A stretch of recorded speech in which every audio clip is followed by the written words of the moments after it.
Say today. So I wish you all the best, and we will work together as a team. Special and auspicious day for us, and many more adjectives we can add to this day. And you will enjoy the job.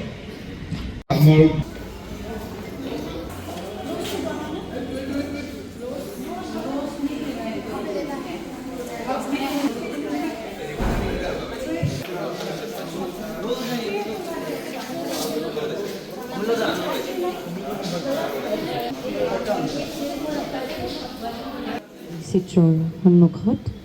সেয়েহে আমাৰ বিশিষ্ট অতিথিবৃন্দসকলক বিনম্ৰ অনুৰোধ জনাইছোঁ তেওঁলোকে যেনে এই কাৰ্যসূচী ভাৱ আমি কেনেকৈ কৰিব পাৰিম আমাৰ কাজলগাঁও যিটো সাব ডিভিজন যিটো হেডকোৱাৰ্টাৰ কিন্তু আজি এই সপোনবিলাক আমি যিটো বিচাৰিছে আজি আহি লাহে লাহে হ'বলৈ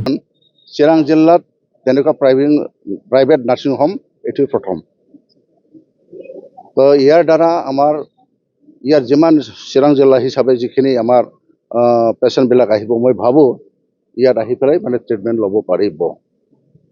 এক নম্বৰ আৰু সেইটো আমি বিচাৰিছিলোঁ মই অলপ ভাষণতো ক'লোঁ 2004 আমাৰ চিৰাং জিলা গঠন কৰা হ'ল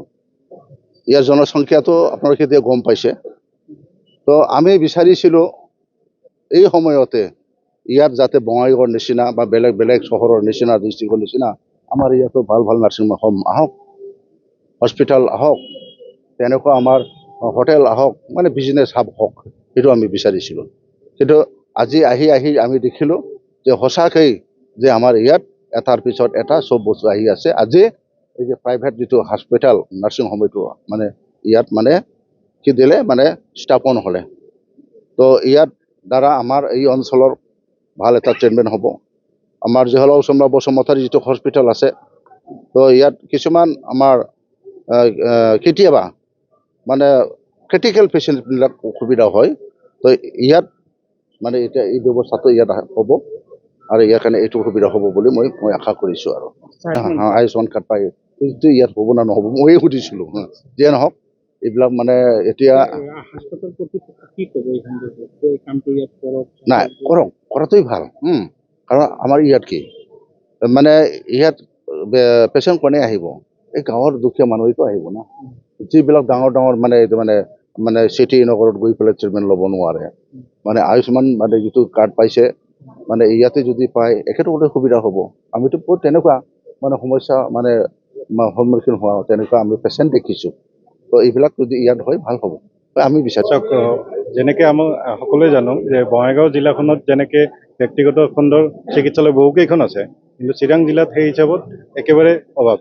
তো সেই হিচাপত ইয়াৰে জনসংখ্যাখিনিয়ে বেছিভাগেই বঙাইগাঁও জিলালৈকে বা আশে পাশে বেলেগ ৰাজ্যলৈকেও যাব লগা হয় তাৰ ক্ষেত্ৰত এই ব্যক্তিগত খণ্ডৰ চিকিৎসালয় নথৈকৈ এই যিখিনি আমাৰ ৰাইজ আছে চিৰাং জিলাবাসী বা অক্সিজেন বজাৰৰ সেইখিনিক সহায় কৰিব বুলি আমি আশাবাদী আৰু লগতে আয়ুষ্মান ভাৰতৰ কথাটো যিটো ক'লোঁ সেইটো অসম চৰকাৰৰ এতিয়ালৈকে যেনেকুৱা গাইডলাইনত আছে যদি তেনেকুৱা হেৰি হয় আমাৰ ইয়াতো আহিব কিন্তু আমি জনাত এতিয়ালৈকে অসম চৰকাৰে কেইখনমান নিৰ্দিষ্ট চিকিৎসালয়কহে অনুমতি দি থোৱা আছে যদি এইখিনি অনুমতি আমিও পাওঁ তেতিয়া নিশ্চয়কৈ ইয়াতো হ'ব কি ধৰণৰ সুবিধা আপোনালোকৰ চিকিৎসা হোৱা ইয়াতে আপোনালোকৰ যিবিলাক নিয়মিত বিভাগ থাকে যেনেকৈ মেডিচিন চাৰ্জাৰী গাইনী বা এইবিলাক সুবিধাটো গোটেইখিনিয়ে আছে লগতে আমাৰ ছুপাৰ স্পেচিয়েলিটি তাৰ লগতে ছুপাৰ স্পেচিয়েলিটি বিভাগ যেনেকৈ আমাৰ গেষ্ট্ৰ'এণ্ট্ৰলজি তো আমাৰ নিজৰ পাৰ্টনাৰে তেখেত হয় গেষ্ট্ৰ'এণ্ট্ৰলজি তাৰপিছত আছে ইউৰলজি তেখেতো পাৰ্টনাৰ হয় তাৰপিছত কাৰ্ডিঅ'লজি এইবিলাক বিভাগো আছে আৰু লগতে আমাৰ এটা আছে ডায়েবেটিক কেয়াৰ ইউনিট হিচাপে নতুন ইউনিট এটা আমি খুলিছোঁ ডায়েবেটিক কেয়াৰ ইউনিট যিখিনি ডায়েবেটিক পেচেণ্টে যিখিনি নিয়মিত সুবিধা ল'ব পাৰিব তাৰ পৰা ল'ব পাৰিব আৰু লগতে ফিজিঅ'থেৰাপি ইউনিটটো অত্যাধুনিক ফিজিঅ'থেৰাপি ইউনিট হ'ব এইটো আৰু ইয়াতে বেচৰকাৰী চিকিৎসালয় হ'লে কোৱা হয় যে ইয়াত খুব অত্যাধিক খৰচী হয় সৰ্বসাধাৰণ দুখীয়া ৰাইজক মানে আপোনালোকৰ সৰ্বসাধাৰণ ৰাইজক বেচৰকাৰী ভাৱত যিটো এতিয়ালৈকে আমাৰ আশে পাশে যেনেকুৱা ধৰক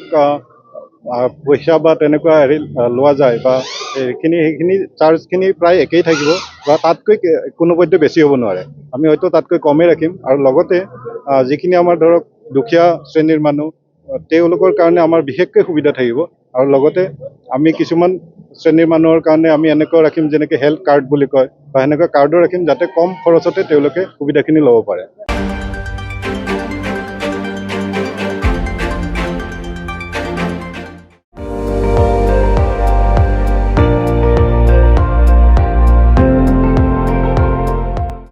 আপুনি চাই আছে ND24